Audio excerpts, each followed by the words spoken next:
All right, so let's see what we got here. Let's see what we got. Haley, is it right if I bring yours up, Claire?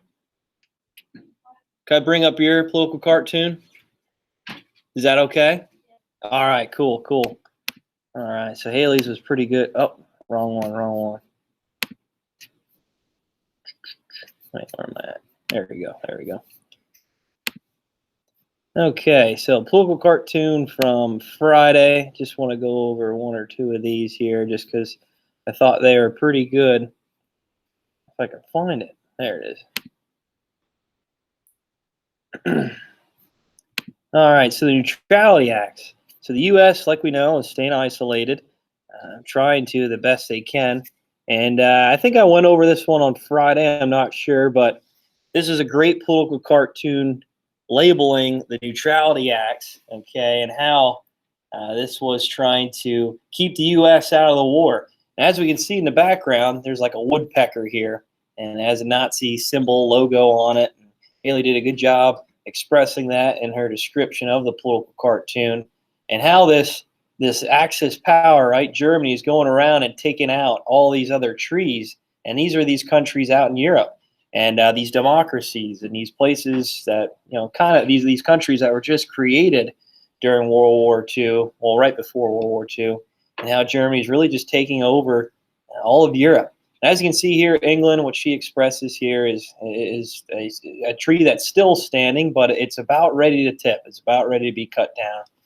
And she did a good job expressing that within her cartoon.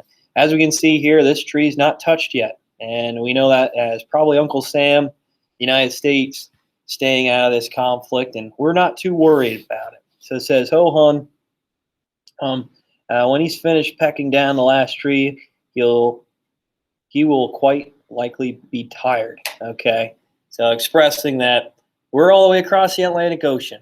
He's the Axis power, Germany, is taking care of all these countries out in Europe and really taking it over, expanding their Lebensraum, and there's real no worry for the United States. All the way across the Atlantic Ocean, we'll be fine. We'll be isolated. All right. So again, in order to receive full credit, you had to submit your political cartoon so I could see it, and then obviously attach the questions, your completed questions to it. Okay. Is there any questions on that activity? So I thought that was interesting. Political cartoons are a great tool, a great, I guess you could say, source for explaining information about a certain perspective during significant events. And if you check out the newspaper, every day usually there's a political cartoon expressing a social, I guess you could say, a social norm now, especially with technology. It always shows people in their phones, head over heels in phone, talks about the vaccine, talks about all these different things. I saw a political cartoon right at the beginning of quarantine. It was pretty neat.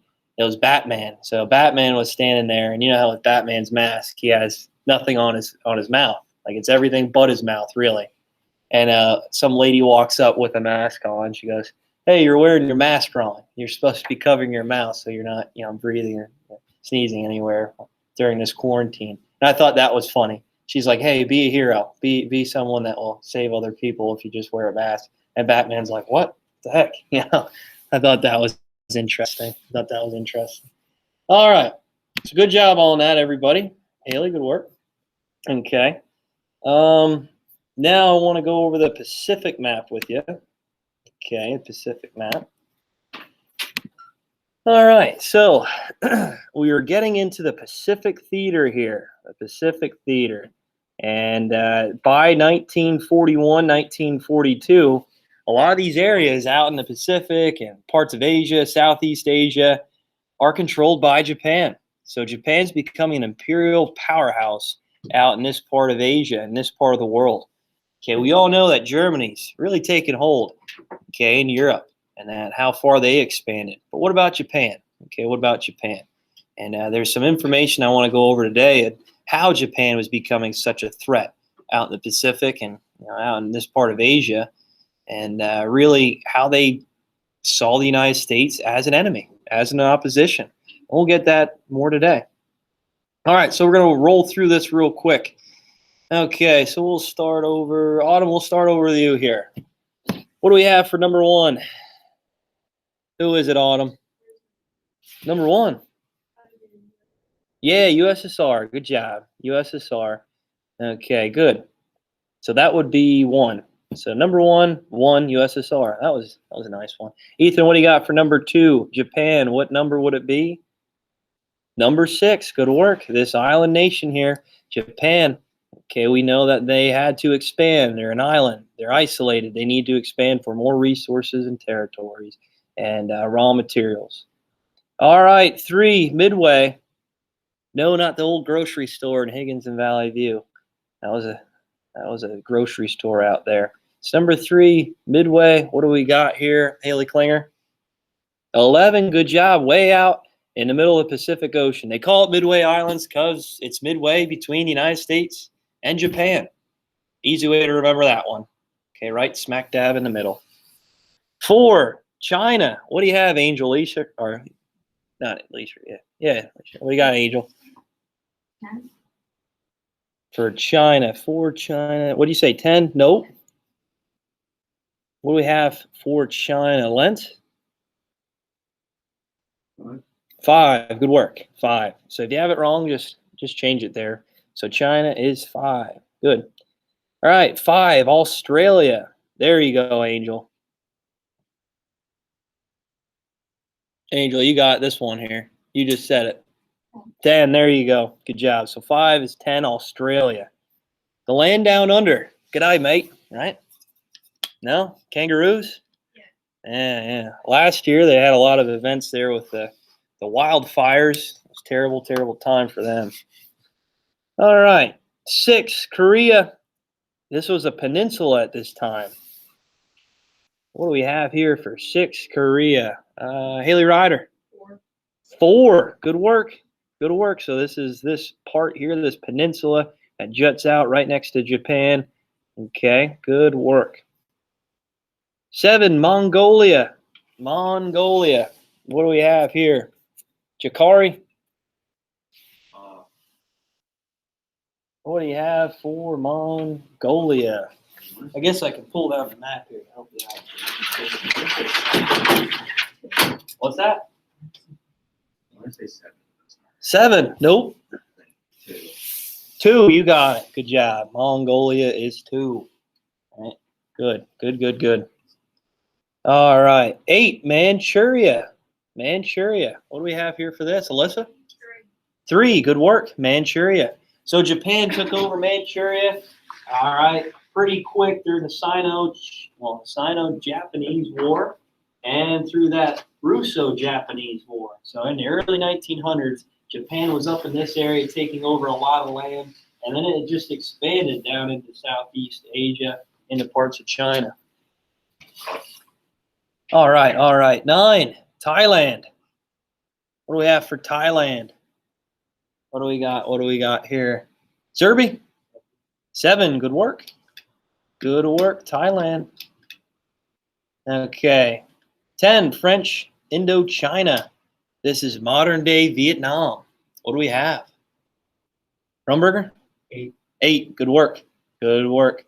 So this was almost like the last straw, which we're going to talk about today, where the United States is like, well, we're going to cut off trade with Japan once Japan took over this area, or French Indochina is modern day Vietnam.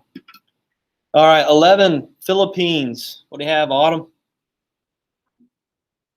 9, good work. So the Philippines is right where 9 is. And we know after what war the U.S. controlled that island. What war was it where the U.S. claimed that area? You know this. 1902, we got it. Well, 1898 is kind of when it started. We fought a European power. We had to push them out of the Western Hemisphere. Oh, you know this here. You know this. Go ahead, Jakar. Do you know? It wasn't no. No. We didn't talk about that yet. Nope. Right before that. Oh, we know this. I talked about it briefly. Remember the Maine. To hell with Who was it? Spain, yes, good work. The Spanish-American War. Yeah, you remember that float, that little motto there, I guess? Okay. Yeah, the Philippines we claim at the end of the Spanish-American War. I know, they call it the Splendid Little War because it was so short and it didn't really last too long. It only lasted like 6 months. So that's maybe why it was kind of over the head there. All right. 1, Sea of Japan. What do we have, Ethan? B, good work. Sea of Japan. And this was in recent times, I guess 2016, early 2017. North Korea was launching these nuclear missiles, and one of them landed, well, a couple of them landed in the Sea of Japan. And we know Japan now as an ally to the United States, so if something would have happened there, look out. 2, Yellow Sea. What do we have for the Yellow Sea? Haley Claire. C, good work. What's a pirate's favorite letter? Does anybody know? R. R, don't you know it's the C? Get it? Ah, knee slapper there. Okay, 3, Pacific Ocean. What do we have? What letter? Angel? D. D? Nope. Hopefully you get one of these grades on the next test. A, yes, good work. Good work. Speaking of test, I still have 3. Oh, yes, you do. Thanks for reminding me. How about tomorrow? Yeah. Okay, cool. Rumple's here. Yeah, we'll just do it tomorrow, okay? I had to catch up and everything, so. 4, blank Coral Sea. What letter do we have here for Coral Sea? Lentz? D, good work. Coral Sea is right down here between Australia, okay, this area right here, and East Indies. Good. All right, fine. Philippine Sea. This one's self-explanatory. Haley Ryder, what do you got? E. E, good work. Is there any questions on that? Do you guys color in red for the Japanese expansion? Okay, so Japan has really controlled a lot of these areas all throughout the Pacific Islands and out into parts of Asia. So I'd like you to note on those. Okay, good work, good work. All right, bell ringer for today. We did not have one yesterday, so no worries about that, okay? No worries about that. So bell ringer for today. Describe the Neutrality Acts of the 1930s. Why would America want to stay out of the war? How about World War II? Be a little bit more self-explanatory. WW2.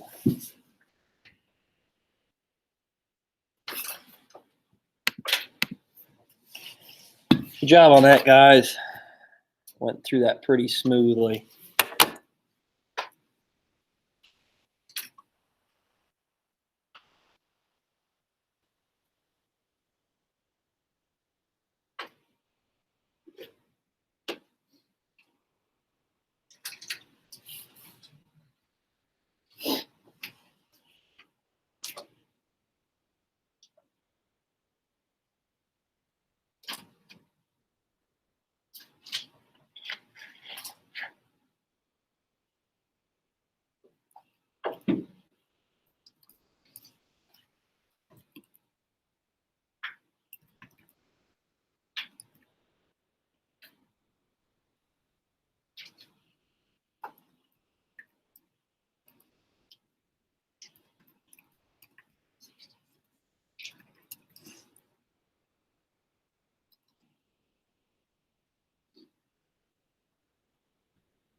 It's all. Oh yeah, circadian rhythms, right? Scheduled.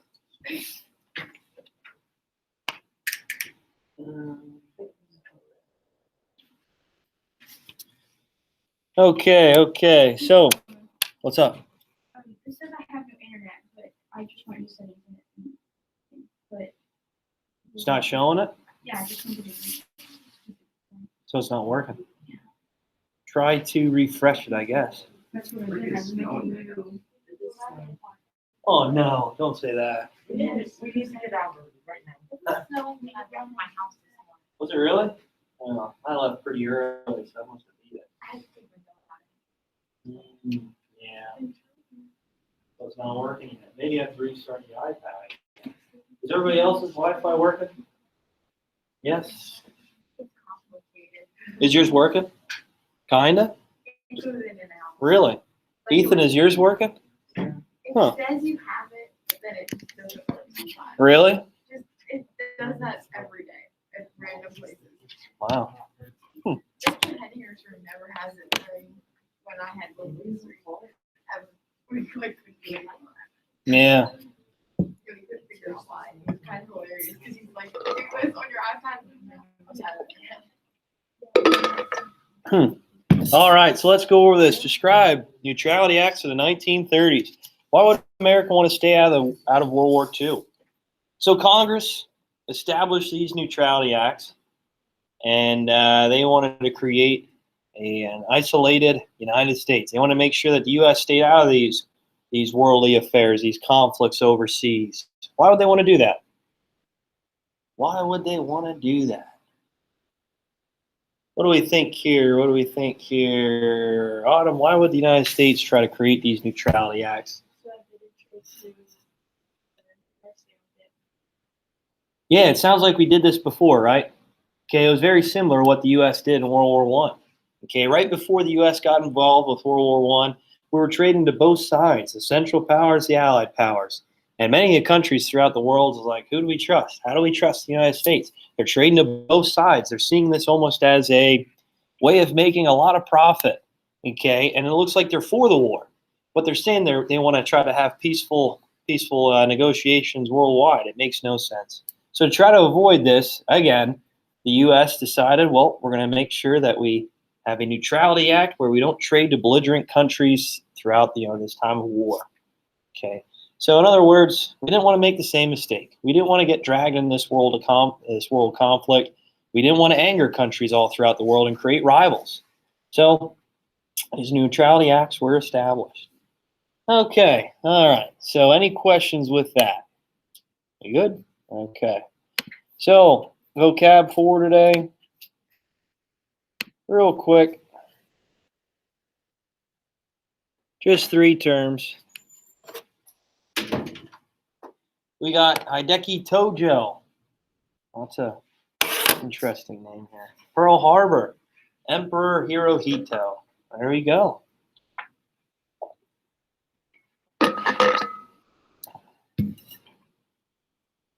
There we go. Is it gonna get out of school early? Maybe. I just put my plow away, so hopefully it doesn't get too bad. I'll be out there with a shovel. You need a show. Yep. You want to come over and shovel it for me? And they're gonna come over. That'd be nice. I could use all the help I need. Got a long driveway. Yeah, it's been decently warm out, so this should melt right away. Shouldn't even stick.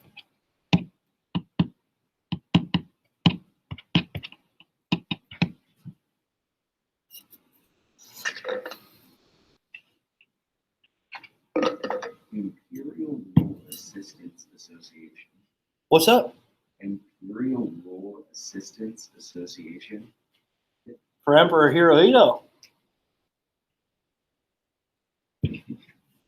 Or for Tojo. For Tojo. Oh, well, we'll talk about him.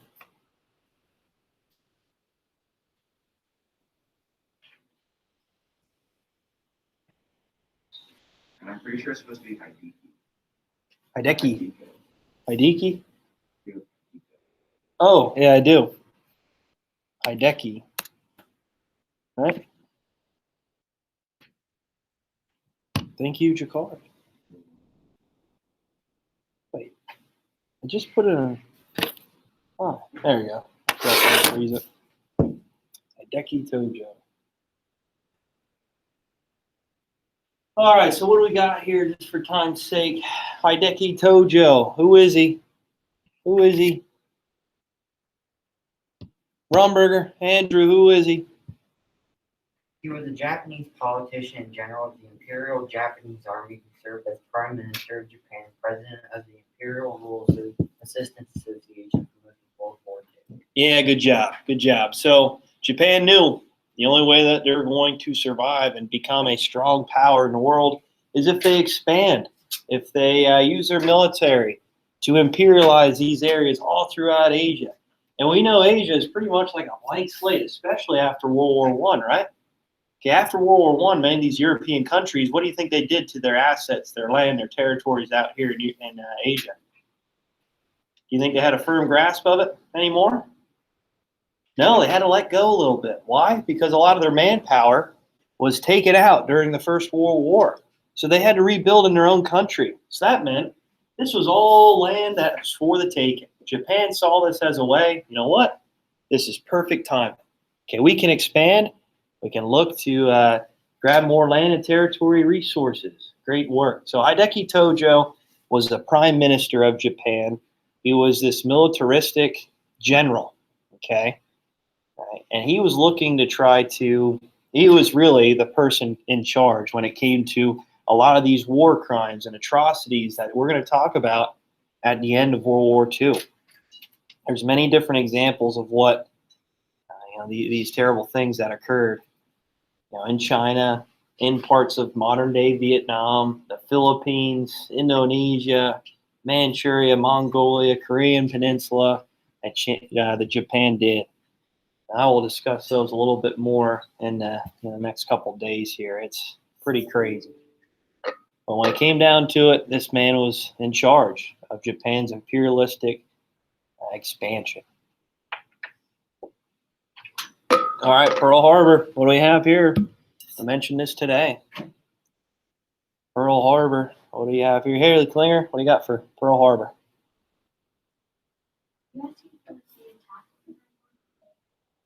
The attack.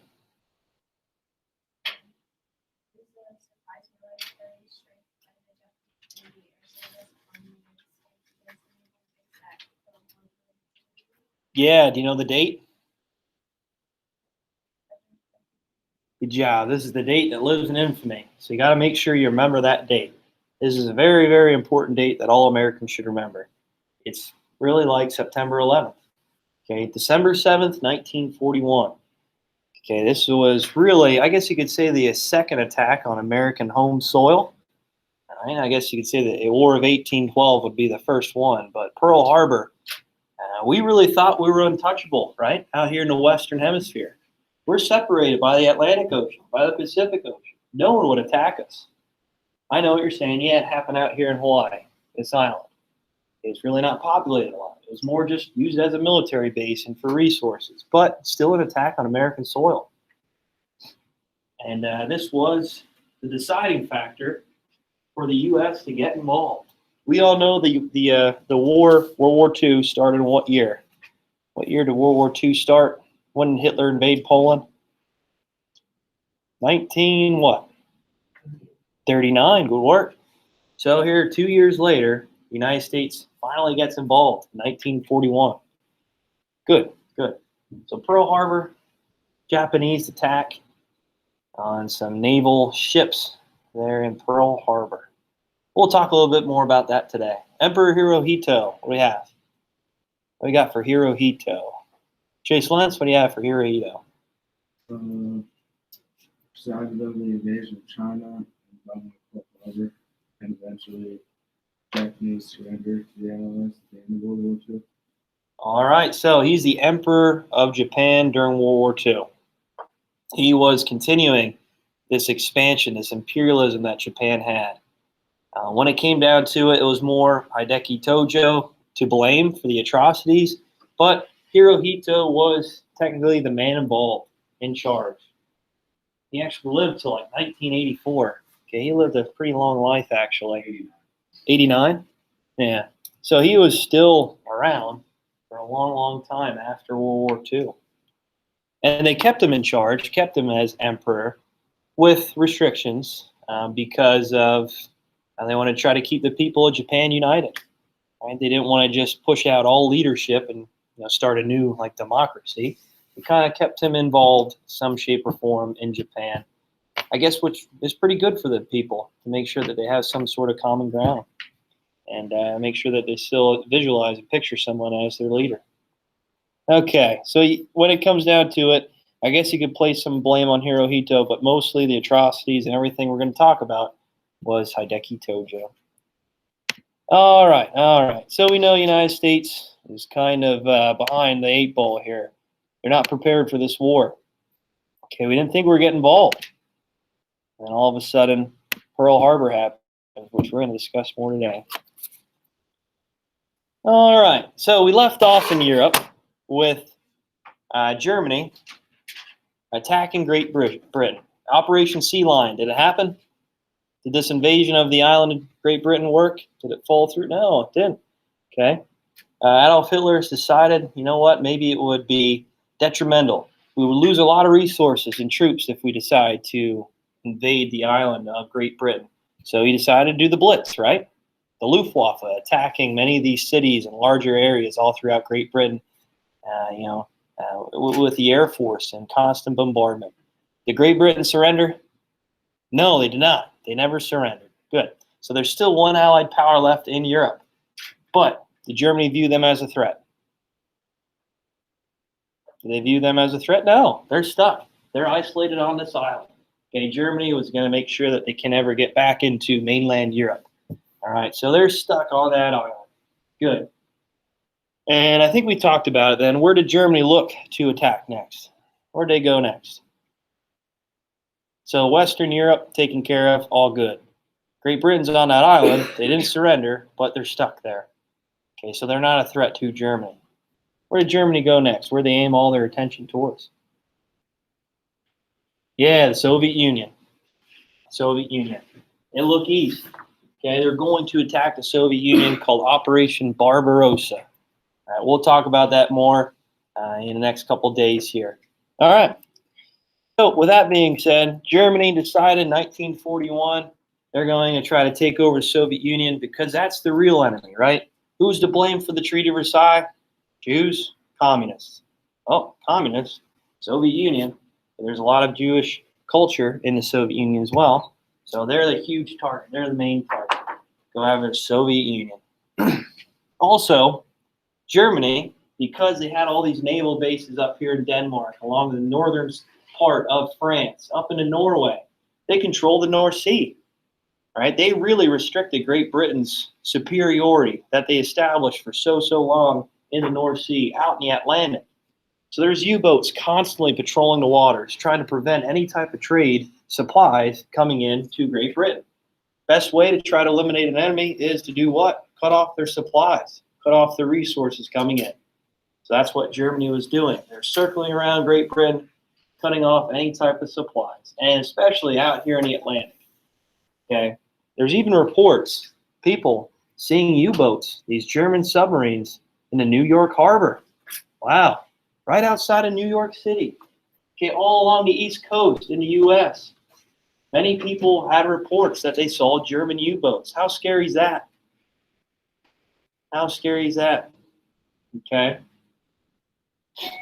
All right, so that being said, Pearl Harbor. All right, how did this event happen? How did this unfold? How could we allow this to happen? I thought we had radar. I thought we had the ability to visualize and see what's going to happen next. You know, the Philippines, that's located way out here in the Pacific. Maybe we should be able to keep an eye on these countries out in Asia. That was the whole point of having this military base. One, for resources. Two, to see what's going on out here in the Pacific. So with that being said, the U.S. decided to cut off trade with Japan.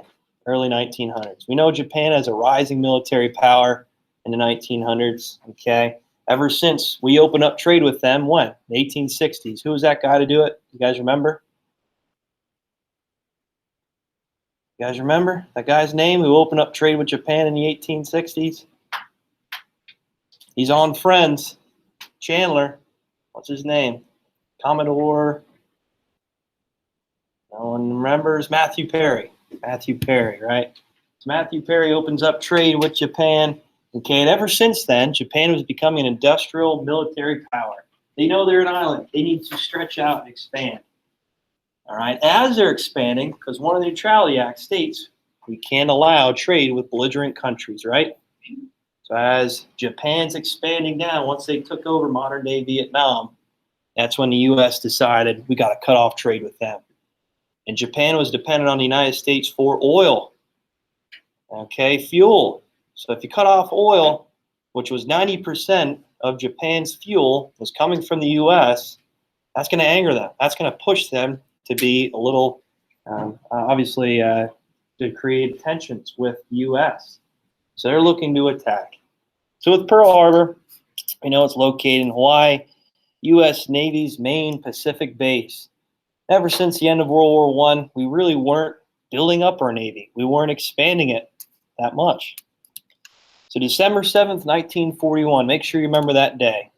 Okay, that date is very, very important. Like I said, it's really a date you should remember along with September 11th. So Japanese send 6 aircraft carriers, 360 planes, battleships, cruisers, submarines to surprise attack the U.S. Navy base. Okay, and it's interesting. Many of these ships that you see in Pearl Harbor, there's no aircraft carriers.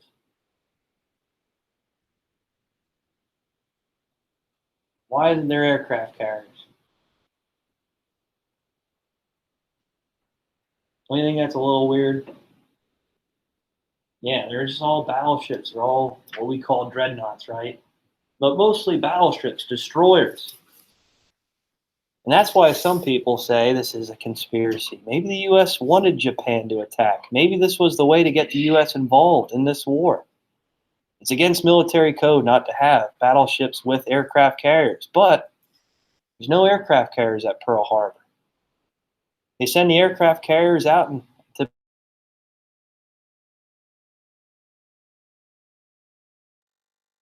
to not have battleships with aircraft carriers. Battleships escort the aircraft carriers. But there's none at Pearl Harbor. Seems a little fishy. Seems a little fishy. No. So anyway, Pearl Harbor attacks. Japan attacks Pearl Harbor. And many of the people on Pearl Harbor, because it's a military base, thought that this was just training runs. Thought that this was the U.S. just running routines, military tactics, and different types of strategies. So constantly, you'd hear U.S. planes flying over these small islands out in the Pacific doing bombing runs. Okay, it wasn't out of the normal to hear these planes going over top and different types of bombing runs happening. Right, these were just military plans and military practices, I guess you could say, by the U.S. And once Japan attacked, okay, it was a surprise, a shock to many of the people on the island. Like I said, everybody thought it was a training routine. Oh, it's just the U.S. just running more training routines. It's not a big deal. And all of a sudden, they saw bombs going off on top of these battleships. Okay, they saw a lot of destruction out in Pearl Harbor as a lot of these battleships were docked up. Okay, there. And this was a significant impact to the U.S. naval fleet. It took 6 months for the U.S. to rebuild their battleships and get back into action out in the Pacific. Okay, so here's some pictures of Pearl Harbor. As you can see, the devastation to many of these battleships. Okay, even today, the Arizona at Pearl Harbor, which is a naval battleship there, you can walk out on this platform, this memorial there for the battleship, and you can see. You step out inside and over the harbor, and you can see actually the battleship underneath you. They have a glass there you can see down in, and it's still leaking out oil to this day. It's amazing how much, obviously, armaments, oil that was involved with these battleships, how large they really were, and it's just kind of numbing to think that thousands of people died Right, 2,500 Americans died right like that. A couple hours. It happened in the early morning. And like I said, I'd like to visit it one day just to check it out. It's kind of a significant event there to see. All right. So with Pearl Harbor, the next day, sorry, results. 25 killed, 8 battleships damaged, 3 destroyers unusable, 160 aircraft destroyed, 128 aircraft damaged. Entire fleet out for 6 months. So this was a heavy impact to the U.S. Okay, there's only one thing to do from here, though. And one thing that was helpful for the U.S. is we had a strong industrial power. The next day, Congress signs we're getting involved in the war. Okay. December 8th, 1941, the U.S. gets involved in World War II. There you guys go. There you go. Take care. We'll see you later. So you think you can do that for me next period? Well, this period, I guess? Yep. All right. Attention, Thanks, man. please. Ms. Rumpel's class will report to Mr. Oh, Miss Rumpel's not here Thompson's today. room. I'm sorry, to the cafeteria. Ms. Rumpel's to the Yeah, she hasn't been cafeteria. there, like, Ms. Kasner to Mr. Okay. Blake's room. Well, maybe we'll do it tomorrow then.